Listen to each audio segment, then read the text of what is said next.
Praise the lord children. మరి మీ అందరికీ story అంటే చాలా ఇష్టం కదా. మరి ఈరోజు సండే స్కూల్లో లెసన్ వినే టైంకి మనందరం వచ్చేసాం. Are you ready children? మరి ఇప్పుడు దేవుని వాక్యంలో నుండి ఒక చక్కటి లెసన్ మనం నేర్చుకుందాం.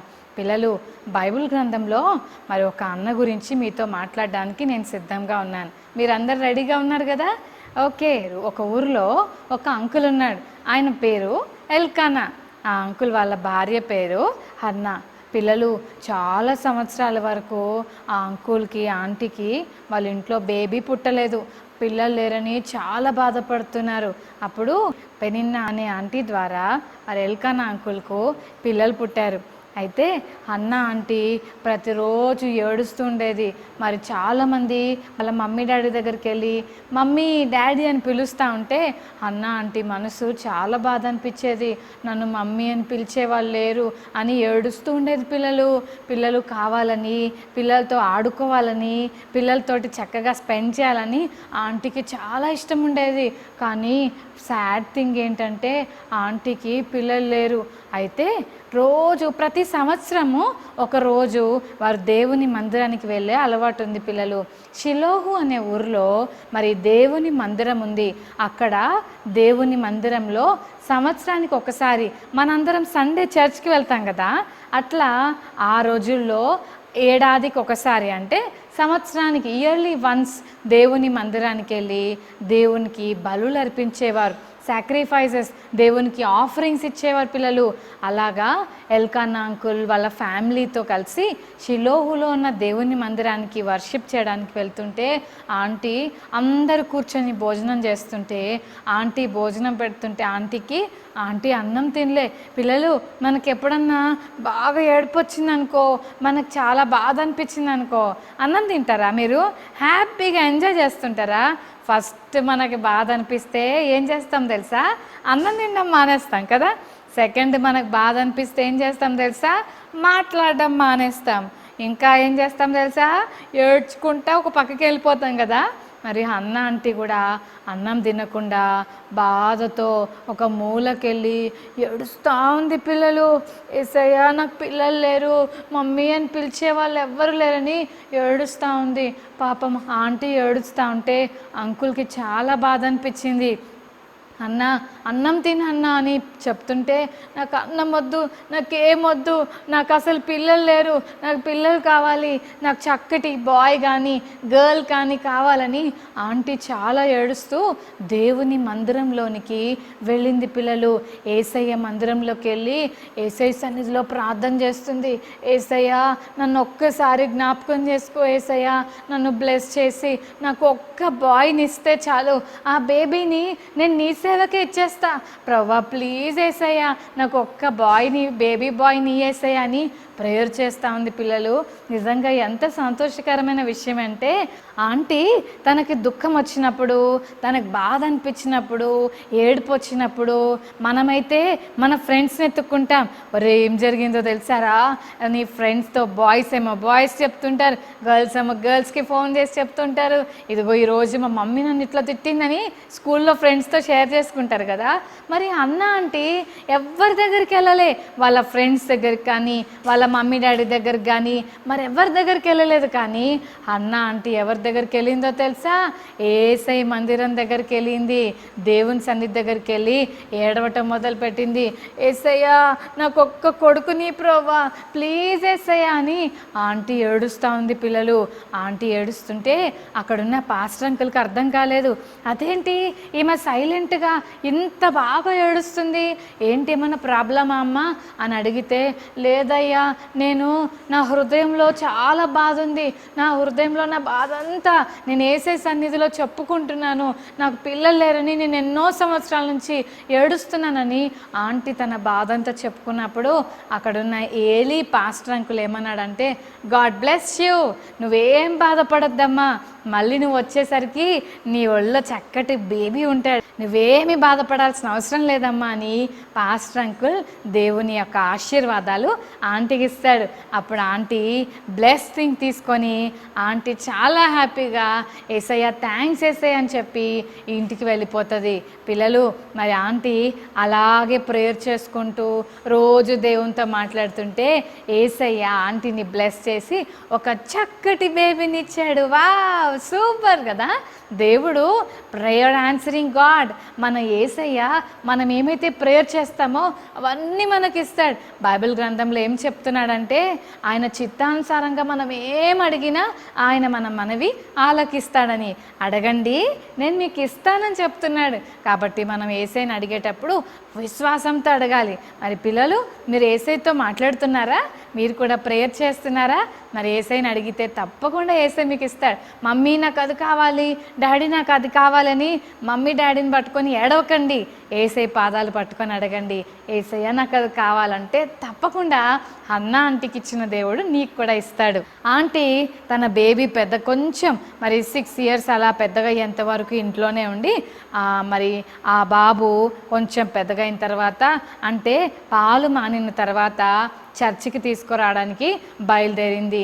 ఆ బాబుకి ఏం పేరు పెట్టిందో తెలుసా పిల్లలు? నాకు అర్థమైపోయింది, మీలో కొంతమందికి తెలిసిపోయింది కదా. Yes, you are right children, Samuel అని పేరు పెట్టింది. శామ్యుయల్ని దేవుని మందిరానికి తీసుకొచ్చింది. దేవుని మందిరంలో పాస్టర్ అంకుల్ దగ్గరికి వెళ్ళి, పాస్టర్ అంకుల్, ఏలి పాస్టర్ అంకుల్, గుడ్ న్యూస్ చెప్తున్నా మీకు అంటే, ఏంటమ్మా గుడ్ న్యూస్ ఏంటమ్మా అంటే, అంకుల్ మరి లాస్ట్ టైం నేను వచ్చినప్పుడు మీరు ఏమన్నారంటే నేను ఏడుస్తూ ఉన్నా ప్రేయర్ చేస్తుంటే ఏం పర్వాలేదమ్మా, గాడ్ విల్ బ్లెస్ యూ, తప్పకుండా వేస్తే నిన్ను ఆశీర్వదిస్తాడని మీరు చెప్పారు కదా. నిజంగా దేవుడు నన్ను బ్లెస్ చేసి చూడండి ఎంత మంచి బాబునిచ్చాడో అని ఆంటీ పక్కనున్న వాళ్ళ బాబుని చూపిస్తుంటే ఆ బాబు అక్కడే ఉండి యేసయ్యకి ప్రార్థన చేసినట్లుగా అంకుల్కి చక్కగా ప్రైజ్ లార్డ్ చెప్పుకుంటూ యేసయ్యకి మొక్కాడని దేవుని వాక్యంలో చెప్తున్నాడు. పిల్లలు మీకు విషయం తెలుసా? మనం ఎవరైనా పెద్దవాళ్ళని చూస్తే చాలామంది ప్రైజ్ లార్డ్ అని కానీ వందనాలు అని కానీ చెప్పడానికి అస్సలు ఇష్టపడరు కదా. కానీ శామ్యుయల్ అన్న చిన్నవాడు, మమ్మీ రే ప్రైజ్ లార్డ్ చెప్పరా పాస్టర్ అంకుల్కి అని అడగకుండానే చెప్పాడు. పిల్లలు గ్రేట్ కదా. మరి మీలో చాలామంది పాస్టర్ అంకుల్కి, పాస్టర్ ఆంటీకి, చర్చిలో అన్నలకు, అక్కలకు, మనకు తెలిసిన వాళ్ళకి, పెద్దవాళ్ళకి విష్ చేయడం ఇష్టపడుతున్నారా? చెప్పరు కదా కొంతమంది. ఈరోజు నుంచి మనం మంచి అలవాటు నేర్చుకోవాలి, విష్ చేయడం నేర్చుకుందాం. చిన్నవాడైన సమయల్ అన్న దేవుని సన్నిధిలో ఏలీ పాస్టర్ అంకుల్ అన్నాడు, వెరీ గుడ్ నాన్న, గాడ్ బ్లెస్ యూ అంటే అప్పుడు వాళ్ళ మమ్మీ అనింది, అంకుల్ నేనేమన్నాను? యేసయ్య నువ్వు నాకు కనుక ఒక కుమారుడిని ఇస్తే, బాబుని ఇస్తే అతను నేను నీకే ఇచ్చేస్తానని చెప్పాను కాబట్టి ఈ రోజు నుంచి ఈ చిన్నోడు మీ దగ్గరే దేవుని మందిరంలో ఉంటాడని చెప్పింది. అప్పుడు ఏలి అంకుల్ సర్ప్రైజ్ అయిపోయాడు. పిల్లలు ఎంత ఆశ్చర్యం కదా, అంత చిన్న పిల్లోడు దేవుని మందిరంలో పెరగటం. ఇంతవరకు పిల్లలు లేరంటే ఎంత ప్రేమగా చూస్తారు కదా. అయినా అన్న ఆంటీ ఎంతగానో ప్రేమించే తన కొడుకును యేసయ్య కోసం ఇచ్చేసింది. ఆంటీ తన కొడుకుని యేసయ్య కోసం ఇచ్చేసింది. సమయల్ అన్న ఇక దేవుని మందిరంలో ఉంటున్నాడు. అయితే ఏలి అంకుల్ చెప్పాడు, శామ్యుయల్ ఇక నుంచి నీకు మందిరంలో ఒక రెస్పాన్సిబిలిటీ ఉంది. చూశారు కదా దీపస్తంభం ఉంది. ఈ మందిరంలో ఉన్న దీపస్తంభంలో 7 లైట్స్ ఉంటాయి. ఈ 7 దీపాలు రాత్రి అనక పగలనక ఎప్పుడు వెలుగుతూనే ఉండాలి. అది నువ్వు బాధ్యుడిగా చూసుకోవాలి. ఆయిల్ అయిపోతుంటే ఆయిల్ పోస్తూనే ఉండాలి అని చెప్పాడు. అయితే పిల్లలు మీకు విషయం చెప్పనా, శామ్యుయల్ అన్న ఎంత గ్రేట్ తెలుసా?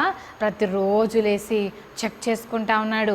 దీపంలో నూనె ఉందా లేదా, ఇంకేమైనా ఆయిల్ పోయాలా, ఆయిల్ తక్కువైందా, వెలుగుతూనే ఉన్నాయని ప్రతిరోజు చూసుకుంటున్నాడు. పిల్లలు విచారకరమైన విషయం ఏంటంటే ఆ చర్చిలో అక్కడున్న అంకుల్, పాస్టర్ అంకుల్ ఉన్నాడు కదా, ఏలి అంకుల్, వాళ్ళకి 2 కొడుకులు ఉన్నారు. వాళ్ళు వచ్చిన వాళ్ళందరి దగ్గర బలవంతంగా లాక్కోవడం, వాళ్ళలో చాలామందిని దేవునికి ఇష్టం లేని పనులు చేసి సిన్ అంటే పాపము. పాపం అంటే దేవునికి ఇష్టం లేని పనులు, అబద్ధాలు, దొంగతనాలు, బూతు మాటలు, చెడ్డ పనులు, చెడ్డవి చూడటం, ఇలాంటివన్నీ చేసి దేవుని మందిరానికి ఎవరిని రాకుండా స్టాప్ చేసేస్తున్నారు పిల్లలు. పాపం దేవుని మందిరానికి రావడానికి జనాలందరూ రెడీ అవుతుంటే, అమ్మ బాబోయ్, అమ్మో ఏలికి 2 కొడుకులు ఉన్నారు కదా, హోఫ్ని అన్న, ఫినెహాస్ అన్న, అమ్మో వాళ్ళు ఉన్నారా, అయితే నేను చర్చికి రాను, అమ్మో వాళ్ళు ఉంటే వాళ్ళు దేవుడికి ఇచ్చేటి వీళ్ళే లాగేసుకుంటారు, అమ్మో నేను రానని దేవుని మందిరానికి రాకుండా వాళ్ళు ఆటంకంగా మారిపోయారు పిల్లలు. ఎంత సాడ్ థింగ్ కదా పిల్లలు. మనం అలా ఉండకూడదు, మనం బ్లెస్సింగ్గా ఉండాలి, ఛానల్ ఆఫ్ బ్లెస్సింగ్గా మనల్ని చూసి చాలామంది ఏసే దగ్గరకు వచ్చేలాగా మనం జీవించాలి పిల్లలు. అయితే ఏం జరిగిందో తెలుసా, మరి దేవుని మందిరంలో అలాగే ప్రతిరోజు తన యొక్క రెస్పాన్సిబిలిటీ చేస్తూ ఆయిల్ ల్యాంప్ స్టాండ్లో చక్కగా ఆయిల్ పెడుతూ ఆయిల్ వేస్తూ ఉన్నప్పుడు ఒకరోజు రాత్రి అలా పడుకున్నాడు పిల్లలు. శామ్యూల్ అన్న పడుకుంటే ఒకరోజు మెల్లగా సమూయేలు సమూయేలు అని వినిపించింది. అమ్మ, మనల్ని నిద్రపోతుంటే ఎవరైనా లేపితే లేస్తామా మనము? అబ్బే అస్సలు లేగరు కదా కొంతమంది.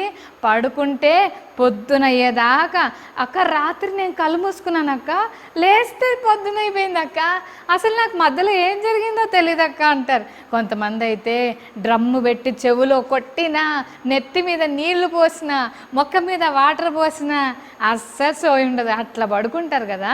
కానీ సమూయేలు అన్న దేవుని మందిరంలో పడుకుంటే సమూయేలు అనగానే టక్కుమని లేచాడు పిల్లలు. లేచి పరిగెత్తుకుంటే వెళ్ళి, ఏలి తాతయ్య నేను వచ్చేసాను, పిలిచారు కదా అన్నాడు.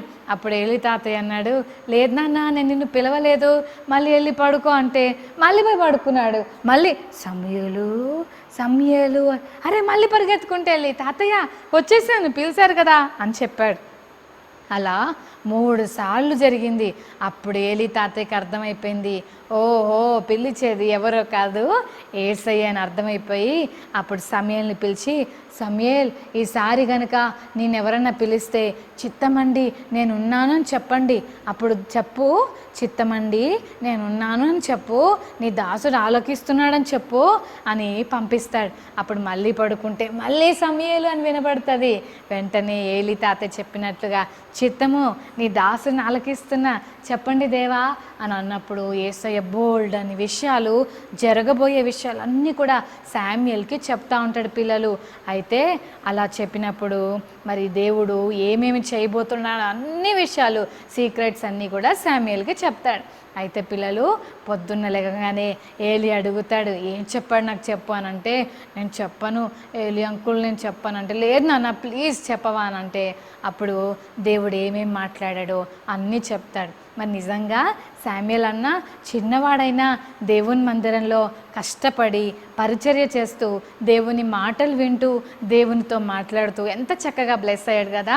అన్న పెద్దగయ్యాక ఏమయ్యాడో తెలుసా, పెద్ద ప్రాఫెట్ అయ్యాడు, పెద్ద ప్రీస్ట్ అయ్యాడు, దీర్ఘదర్శి అయిపోయాడు, మంచి న్యాయాధిపతి అయ్యాడు.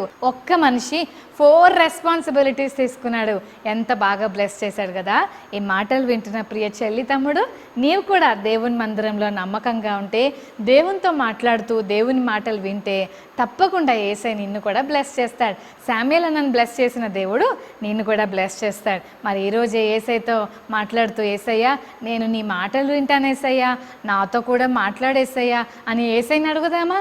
ఎక్కడున్నా సరే కళ్ళు మూసుకోండి, తప్పకుండా యేసయ్య శామ్యూయేల్ అన్నతో మాట్లాడినట్టు నీతో కూడా మాట్లాడతాడు, నీ జీవితాన్ని కూడా బ్లెస్సింగ్గా చేస్తాడు. ఓకేనా చిల్డ్రన్? రైట్, ప్రార్థన చేసుకుందాం. కళ్ళు మూసుకోండి. ప్రేమగల తండ్రి నీకు స్తోత్రాలు. ఈరోజు శామ్యూయేల్ గురించి మాతో మీరు మాట్లాడారు. చిన్నవాడైనా నీ మాటలు విని ప్రవ్వా అయా తండ్రి, ఎంతోమంది పడుకునే టైంలో నీవు సమూయేల్ని పిలిచినప్పుడు చాలా అవైలబుల్గా అలర్ట్గా ఉండి నీ మాటలు విన్నాడు, నీతో మంచి రిలేషన్ కలిగి ఉన్నాడు. సమూయేల్ అన్నతో మాట్లాడినట్లుగా ఈరోజు లెసన్ విన్న ప్రతి చెల్లిని తమ్ముడిని బ్లెస్ చేసి వాళ్ళతో కూడా మీరు మాట్లాడండి, మాతో కూడా మీరు మాట్లాడమని ప్రార్థిస్తున్నా తండ్రి. మరి నీ మందిరంలో ఉండి నమ్మకంగా పరిచర్య చేస్తే సమూయేల్ అన్నను 4 రకాలుగా నీ సేవ చేయడానికి బ్లెస్ చేశావు. అలాగే మమ్మల్ని కూడా నమ్మకస్తులుగా చేసి నీ పరిచర్యలో వాడుకోమని వందనాలు స్తుతులు చెల్లిస్తూ యేసు నామమున వేడుకొని ప్రార్థిస్తున్నాం తండ్రి, Amen. Okay, children, praise the Lord. God bless you. Bye.